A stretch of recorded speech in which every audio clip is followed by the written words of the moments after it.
John 1:14 has been our theme verse this whole season. I just want to read it to you. It says, "The Word became flesh and made his dwelling among us. We have seen his glory, the glory of the one and only Son who came from the Father, full of grace and truth." This is one of those verses that you could spend an enormous amount of time thinking about, meditating on, studying, because there's so much richness to it. I want to just hone in on three specific themes found in this verse that bring us good news in this season. Number one, I want to talk about a Jesus who's filled with empathy. Number two, a Jesus who is founded on truth. And lastly, a Jesus who is full of grace. The first point is that in John 1:14 says that the Word became flesh, and there's a level of empathy and sympathy and compassion that comes along with that word, because the word, the Greek word logos, which is a strong, abstract, cosmic type word, all of a sudden gets really intimate. That the Apostle John reminds us that this force, this divine cosmic thing actually became human.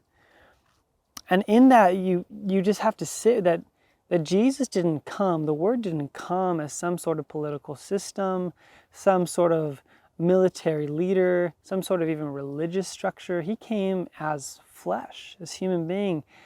And what that does is it creates this sense within us. God can empathize with everything you're going through. And our world desperately needs that right now. Matter of fact, UCSD has been doing some research and recently came out with the disappointing news that 3/4 of American adults are saying that they're experiencing mid to high levels of loneliness. It's not a surprise based on the last couple of years we've gone through. Harvard University in their study pointed out that it's hitting young people, 18 to 25-year-olds, the hardest. That despite all of the tools we have for connectivity, our souls are longing to be known and to be loved. And that's exactly what Christmas is really all about, that the Word became flesh. That if there's a feeling that you're in the middle of a crowd and no one sees you, no one knows you, no one knows your own pain, your story, there's one who does. It's one who's acquainted with everything that you're going through. And that's the beautiful news about this season. You see, I think that when we focus on the resurrection, we see the victory of God's love. And when we hear about the crucifixion, we think about the sacrifice of God's love. And the life of Jesus teaches us about the way of God's love, but it's the incarnation, it's the message of Christmas that gives us something about the nearness of God's love. And that's what this is all about, that there is a God who came near. A matter of fact, the word Emmanuel, the name given to Jesus, literally means God with us. And I'm praying that this season that you would feel a nearness of Jesus at a deep level of intimacy, like you would a friend, that you are known inside and out. Someone does know, whether it's your pain, your grief, your joy, your dreams, your hopes.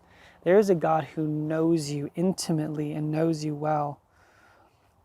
Second thing I want to just draw from this verse is that it says that we have seen his glory, the glory of the one and only Son who came from the Father, full of grace and truth. And I don't know about you, when I hear that, I think of like we've seen his glory, and it's kind of this heavenly, majestic language. But a lot of theologians agree that John is talking practically here. He says, we've seen him.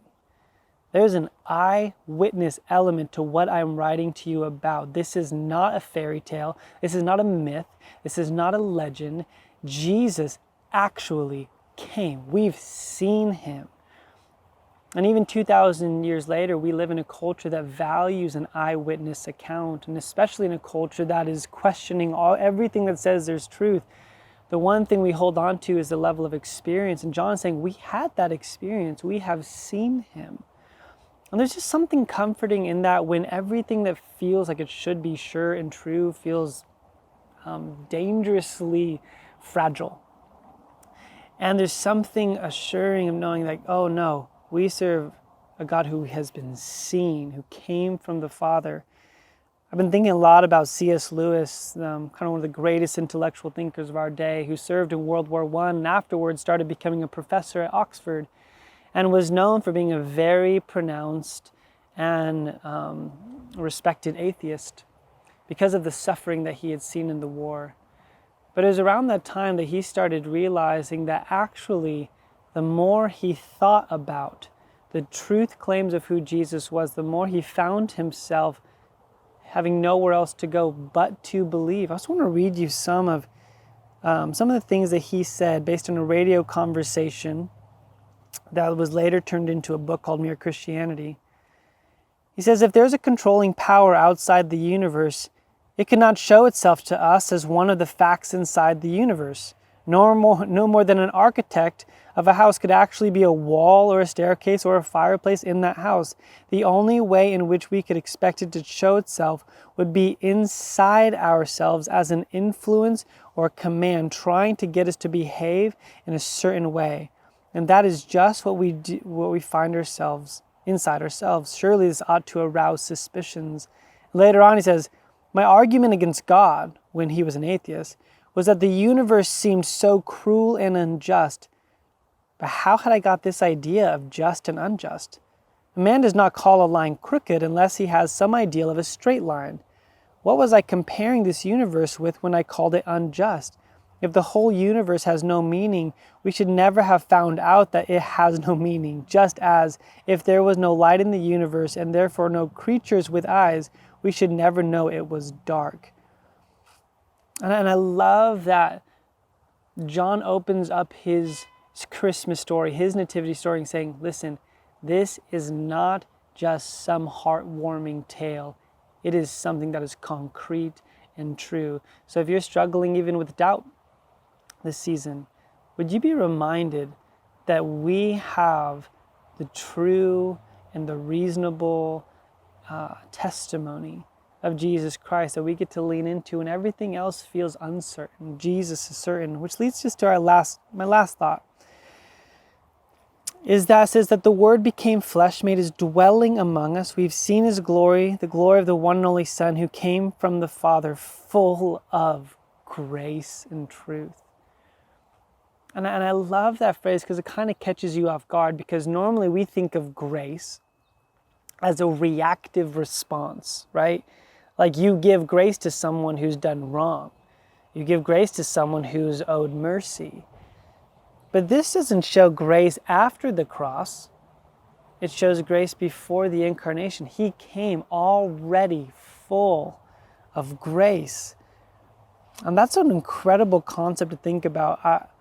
The only way I can kind of describe this, a little bit of a hokey analogy, is Augustine recently, we were at the store getting some stuff for Christmas, and he saw this glass ornament. And he's like, Dad, I want that ornament. And I'm looking at my 5-year-old son. I'm like, dude, you don't want that ornament because it's glass. It's going to break. And he's like, no, I want that ornament. And so after this cordial 5-year-old dad debate, I just said, okay, if this is the one you want, I'll get it for you. And I went and paid the price for that ornament. Now, the rest of the day, guess who took care of that ornament? I did. I walked with the ornament. I guarded the ornament. I made sure it was packaged well. I kept the other kids from smashing it. I made sure it was like safe in the car ride home. And when we got home, I gave my son the ornament. And within 5 minutes, that ornament broke. It's shattered. And he looks at me like, you told me this was going to happen. And I come alongside my son and I sweep up the pieces. We do our best to put it back together, and we go and we hang it on the tree in a less exposed spot. But you see, my grace didn't come after the shattered ornament. My grace came in the beginning. It came with the purchase of that ornament, the careful care of that ornament, the transportation of that ornament, the things that he wasn't even aware of. And I love this verse because it says that the fullness of God's grace did not come after the cross, but it became before. He came full of grace. And some of you who are watching this, the concept of grace might be a really tough concept for you, not in a theological sense, but in just a personal sense. That you have a hard time being like, well, I've messed up this much, or I've messed up in the same area so often for so long that maybe grace is tired. And I just want to say, Jesus didn't show up to give you grace just after what you've done to deserve it.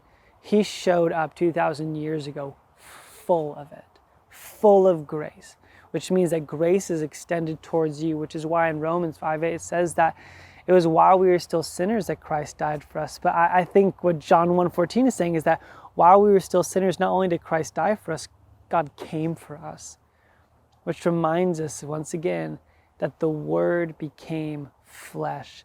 God's name is Emmanuel. He is drawn near. So if you're dealing with loneliness, would you remember that we serve a God who's empathetic? If you're dealing with doubt, would you remember that we serve a God who has been seen and touched and known? And if you're dealing with a level of shame, could you be just reminded in this season that we serve a God who showed up full of grace? This is the message of Christmas. Would it rest in your heart? And would you be blessed this Christmas season? Grace and peace to you.